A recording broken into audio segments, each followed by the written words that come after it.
Hey guys, Level Cap here. Today we're going to talk about some recent developments regarding the PlayerUnknown's loot system, new skins coming out in Gamescom Germany, how to get them, and all the controversy surrounding the pay model. All this started with a recent announcement going over some weekly patch notes and talking about some cool stuff that was going to happen in Gamescom Germany, including a tournament with a huge prize pool of $350,000.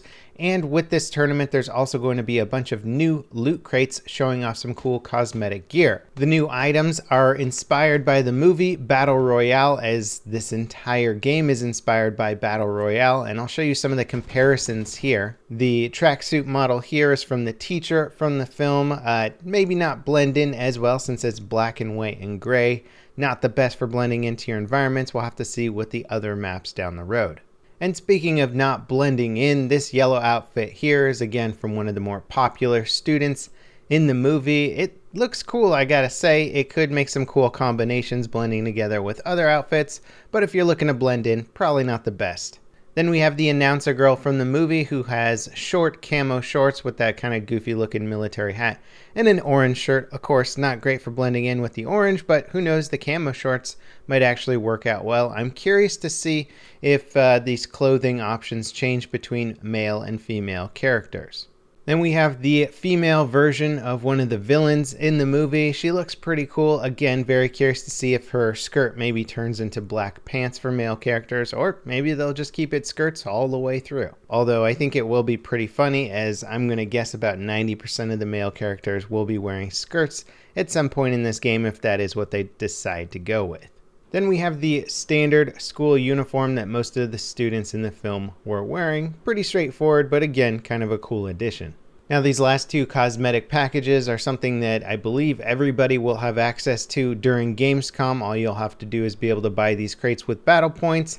This here is the Wanderer, who basically has his blue clothing from the movie. This is sort of one of the protagonists or one of the hero characters. And then I think we're going to have quite a few people in some hot pink clothing. This person here is one of the characters in the movie who walks onto a bus after a gassing. I don't really want to give too much away, but anyway, her uniform actually doesn't match up quite as much as it does in the film, but it's close enough. Anyway, it's a nice bit of cosmetic additions to the game. Certainly a bit of hot pink and maybe some bright yellow. If somebody really wants to wear it, though, I think I'm okay with that for the most part. It's not really going to kill the ambiance of the game since it is based around sort of a battle royale scenario. Who knows why these people are here fighting each other and for what reason, so I suppose they could be wearing anything, and it will be pretty interesting to see what kind of outfit combinations people come up with. Alright, now here's sort of the controversial area of the whole thing. It's how you can unlock or acquire these battle packs. Now, you get battle points in the game. You get more battle points for winning rounds. You can get like 1,000 or more battle points for getting first place, which is kind of cool. And you can then exchange these battle points for crates in game. The thing is, however, for some of those Gamescom crates, the first 5 that I showed off, those will not be unlockable without real world money. You'll have to buy a $2.50 key. Very similar, if not pretty much identical, to the Counter-Strike Go loot crate system. People are a little bit upset by this because it of course starts putting cosmetic items behind a paywall, and it's hard not to draw up similarities between this and the Counter-Strike Go system since there is a lot of controversy around that system. CSGO Lotto and all these micro markets starting around that industry. Obviously, it's a very, very profitable model for Valve, but I think a lot of players were hoping that they might adopt a system similar to, say, Overwatch, where you can still get crates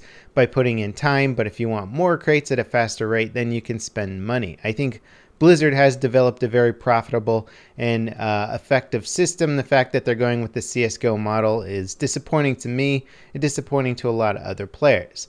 Will it make this game shitty or unplayable or stop them from developing new content for it?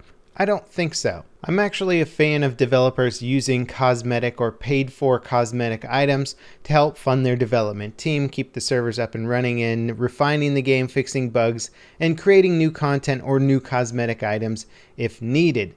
The thing that I don't like about certain game models, take Battlefield or Call of Duty, is that they feel obligated to constantly add new content to the game to keep the player base interested. New maps, new weapons, all this kind of stuff going on, as opposed to refining their current game and making it more and more playable, or creating a game mode that is so engaging and so much fun for the player base that they'll play it regardless of the items and cosmetic content. The cosmetics should really be bonus to any game, and I think PUBG really has that formula nailed down.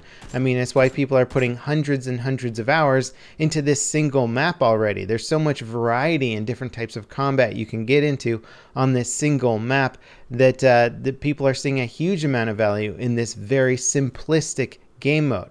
We already know that they're coming out with more maps and more guns. In addition to that, the next patch is actually coming out with a new rifle, which has yet to be announced, but I'm quite excited for that. And it doesn't really need a huge amount of content to keep the player base interested, so why not just go the cosmetic route? Now, of course, it has to be done right. It has to be finessed, and PlayerUnknown himself said that there may not be any free crates when the game comes out of early access. So to get cosmetic content, you might actually just straight up have to pay for it. Hopefully this isn't the case, because even in Counter-Strike you can get free cosmetic items at the end of round through a random chance scenario. And hopefully PUBG will not be even more restrictive than Counter-Strike.